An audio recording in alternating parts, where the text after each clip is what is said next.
Les réalités ont changé et nous avons tous changé, nous avons perdu beaucoup de personnes et nous avons tous été affectés par ce Covid. Mais toutefois, notre vision reste la même. Montrer un Congo fort, montrer un Congo uni, montrer un Congo beau, montrer une Afrique belle, montrer un autre regard de la République démocratique du Congo et de la République du Congo et par extension de l'Afrique. Comme vous le savez, le salon Congo-Na Paris, c'est un salon socio-économique et culturel du Congo en Europe. C'est devenu aujourd'hui une plateforme incontournable grâce à chacun d'entre vous, grâce à nos sponsors, grâce à toutes ces personnes qui nous font confiance et grâce à cette équipe qui, je tiens à le préciser, depuis 5 ans travaille bénévolement.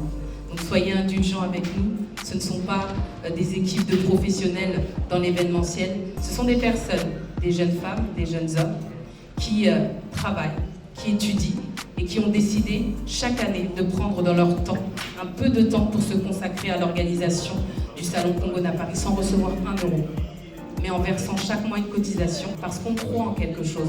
On croit que le développement et le changement, c'est pas qu'une question politique, c'est une question qui nous concerne tous. Nous sommes très nombreux, très souvent à dire que le Congo ne va pas avancer, l'Afrique ceci, l'Afrique cela. Et ça me fait penser à une citation qui dit « Ne te demande pas ce que ton pays peut faire pour toi, mais pose-toi la question plutôt de ce que toi tu peux faire pour ton pays. » Et c'est pour ça que nous on s'est dit, ce que nous on peut faire, c'est donner de notre temps, donner de notre énergie, donner de notre argent, donner de nos émotions, donner de notre quotidien, donner tout ce que nous avons, nos talents, notre potentiel, pour contribuer au développement de notre pays, afin que demain, nos enfants ne puissent pas dire que notre génération n'a rien fait pour changer le regard que les Occidentaux, le regard que les autres avaient sur nous. Parce que je suis sûre que depuis 5 ans, ce regard a changé. Et si vous êtes présents aujourd'hui, c'est parce que ce regard a changé. C'est parce que vous savez qu'il y a des hommes et des femmes qui font la fierté des Congos, de l'Afrique. C'est parce que vous savez qu'il y a des pépites qui méritent qu'on braque aujourd'hui et chaque jour les projecteurs sur eux, afin que nos enfants, afin que nos petits frères, nos petites sœurs aient des modèles et que demain, eux aussi deviennent ces pépites. C'est bien, de temps en temps on voit tel Guinéen, tel Burkinabé, tel Ivoirien, tel ceci, tel cela, c'est bien, c'est l'Afrique qui gagne. Mais nous voulons encore qu'il y ait de plus en plus tel Congolais. Nous voulons qu'il y ait des créateurs, des designers, des entrepreneurs, des chirurgiens, des génies qui soient cités parmi les pépites de cet univers.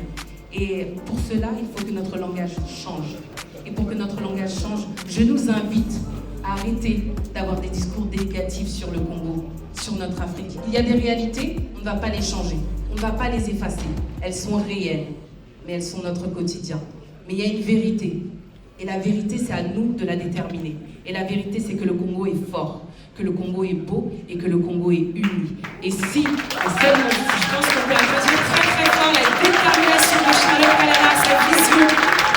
C'est vraiment très inspirant.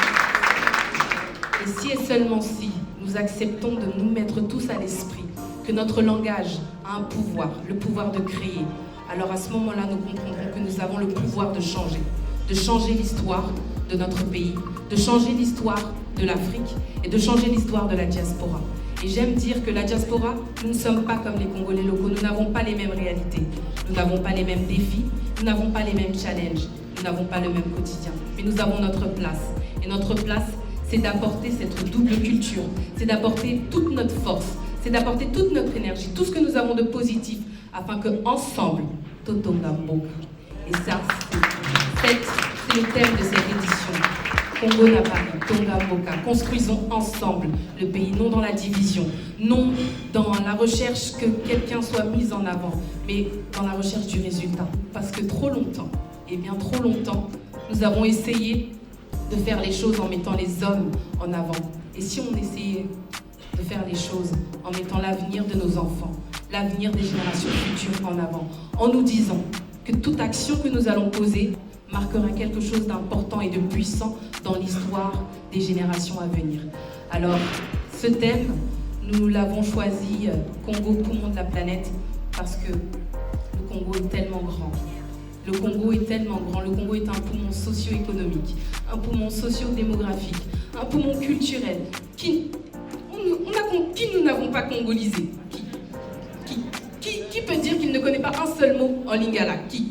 Bolingo, et puis j'en passe. Tout le monde connaît quelque chose du Congo. Notre art s'est exporté au-delà des frontières. Notre culture, notre musique, le sport, mais nos entreprises aussi le font. Il y a des talents, il y a des entrepreneurs, il y a des cadres, il y a des hommes et des femmes qui, je vous le souhaite, durant ce séjour, dans l'univers et l'expérience Congo à Paris, vous permettra de voir un autre regard du Congo. Alors, je ne vais pas monopoliser la parole, parce que cette année, nous avons l'honneur de recevoir un représentant du gouvernement. Je vais un tout petit peu m'attarder dessus, parce que nous avions décidé, dès le commencement, de faire les éditions Congo à Paris sans le gouvernement. Et comme je le disais, parce que la question du Congo, la question de revaloriser notre continent, ce n'est pas qu'une question politique, c'est une question aussi sociale, c'est une question de société qui nous concerne tous.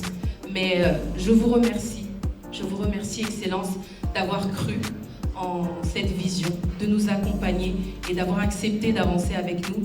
Et vous êtes nouvelle dans votre poste et je crois que la diaspora sera présente pour vous accompagner. Et je vous prie en tout cas de recevoir en tout cas les remerciements de toute notre équipe, parce que nous avons travaillé durement et nous voulons aujourd'hui que ce que nous faisons ne soit pas fait de façon isolée, mais de façon accompagnée pour que ce que nous faisons puisse mieux rayonner à l'échelle internationale et que un Congolais en Chine puisse se dire « Tonga Mboka », je suis fier d'être Congolais. Qu'un Congolais en Irlande puisse se dire « Na Tonga Mboka, Na Zonga Mboka », et parce que je suis fier d'être Congolais. Et je vous remercie.